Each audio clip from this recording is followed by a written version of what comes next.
Hello and welcome back to the Stronghold. It's that time again. It's Tuesday, and I want you to play some Magic.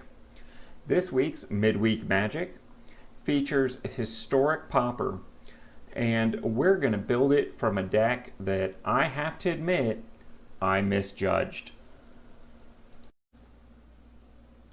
But before we get into all that, let me take this opportunity to invite you to subscribe to the channel. See, back in January of this year, I set a goal of having 100 subscribers before the end of the year. And boy, have we come a long way since that time. And while I may be doing a lot of the work, I can't do it without you. You see, this isn't one of those huge YouTube channels that gains or loses 1,000 subs in a day and hardly notices. Around here, you matter. Just like all these folks here matter. See, thus far, we've got up to 81 subs out of our goal of 100. And while I know they're not all listed here, these are the folks that have answered the call and made their subscription to the channel public information. And I want to take this opportunity to not only invite you to join the community if you have not done so already, but thank all of these fine folks, because around here, my audience matters. It's what shapes the channel, it's what I drive for.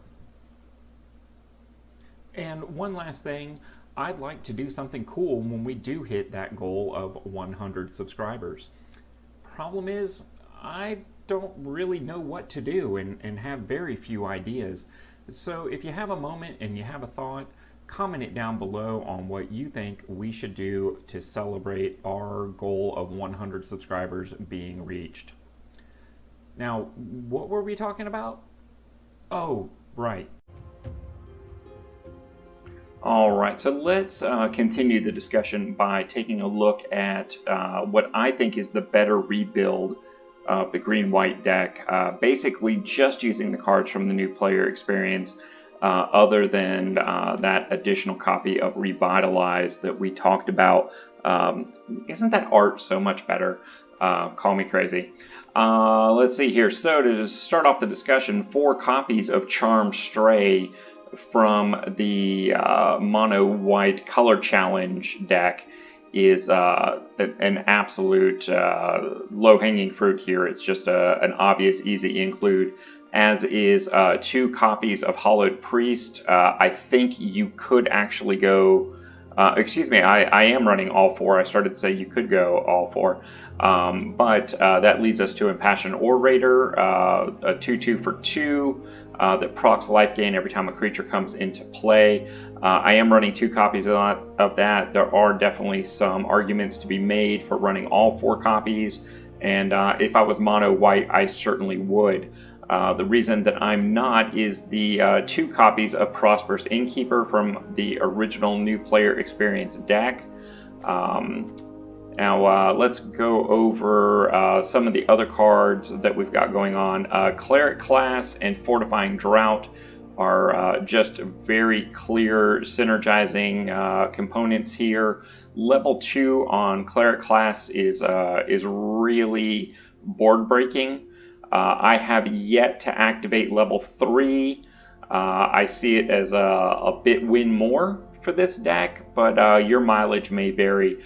Fortifying Drought is a fantastic combat trick that just procs so many different things on this board state to happen and just really ruin your opponent's blocking states. So let them block first, then drop that Fortifying Drought onto the board and make them regret their life decisions. Let's see here. Story Seeker, a 2/2 lifelink is just a really easy include.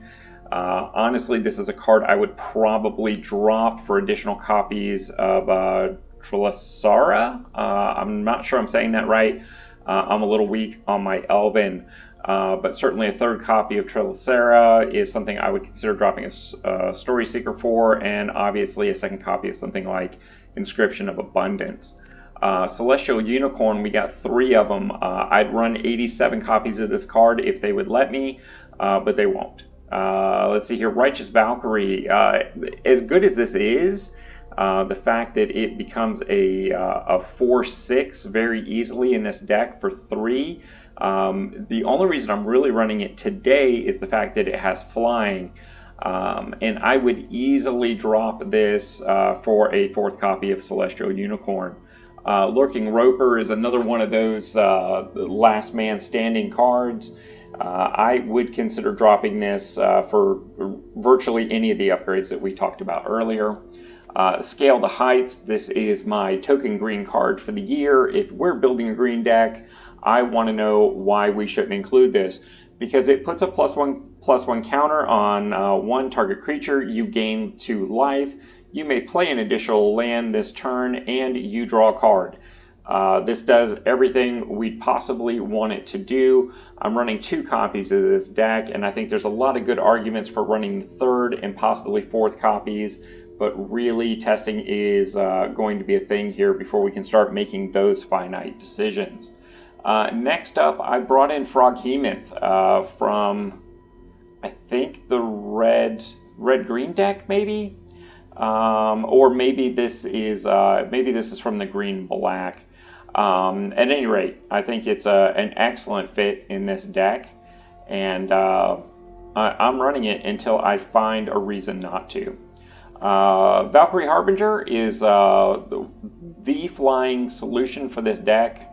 A 4/5 that pumps up 4/4 when we gain 4 life, which this deck can easily do in a turn, particularly by turn 6. If you even get that far. The only argument against this is it may end up being a win more card, and we might just want to be a turn 1, 2, 3 aggro and drop this other upper end stuff. Land base is pretty much on the money. I did drop a land because I firmly believe 23 is the right number for best of 1. So that's the deck for Lifeline I think you should be running in Standard. So now let's talk about a Historic Artisan version of the deck. And first off, allow me to say it looks like I'm spending a lot of wild cards in this deck because I did a mono white singleton historic deck a while back for an event that ended up getting canceled and replaced with something else. So it looks like there is a lot of wild cards in here, but it wasn't my intention to introduce them all in one deck. But they're all really fantastic and cards you're going to be very pleased to have. My first choice here is an uncommon Leonin Vanguard. One of the problems that this Lifegain shell has in Standard is that it can't always proc Lifegain every single turn. Leonin Vanguard coming out on turn 1 absolutely changes that. It'll pump all your creatures up, it'll trigger all your different things. This guy does a lot of work on this deck, and he's also a very good card in and of himself. Although I call him when the artwork is probably leaning more towards a she. But at any rate, who am I to judge a cat person? Next up is the Common Soul Warden. If you're looking to play Lifegain Matters, Soul Warden is an absolute must-have in Historic, even if it's just 1 copy. Single copies, of course, not only improve your Historic decks at large, but also impact Brawl. So your first copy of a card always has more impact on your collection than your second, third, etc. Soul Warden is unique in the fact that it triggers when your opponent summons creatures too. And if this does nothing else but draw a shock away from another creature later, it has done its work. We've talked about most of these cards here. One thing that I am including here is a single copy of a Rabid Bite to replace some of those rares that we had to drop. Of course, if you have a 4th copy of Devouring Tendrils, it is the better card. But Fight Spells as removal in this is really good, because not only does it remove the opposing creature, but the nature of the fight mechanic means that your life gain or lifelink creatures are also gaining you life off of that fight. as well as triggering all of your Lifegain procs within the deck. And as you can see here, this is definitely a vision of what that much leaner, more aggro version of the deck in Standard could look like if you weren't burdened by all those pesky rares. Celestial Unicorn, Lurking Roper, and Scale to the Heights we have all already talked about. Oh, and my final wild card recommendation for this deck is Blossoming Sands. For Historic, it does come into play tapped, but it is one of the few ways that through a land you can proc Lifegain. It fits the deck very, very well. And a nice little aside here, we had 2 decks from last year and 2 decks from this year synergize. Of course, this being the Lifegain deck, last year's Lifegain deck was black-white. So these dual lands in Historic, if you were around last year, are going to pull even more double duty. Similarly, the +1/+1 counters deck last year was green-white, and this year is green-black.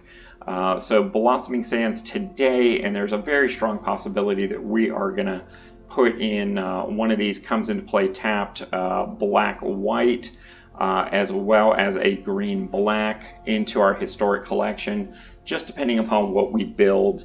I don't normally recommend so many lands being added as your wild cards, but I do think there's very specific corner cases here to strongly consider not only this one, but 2 additional ones.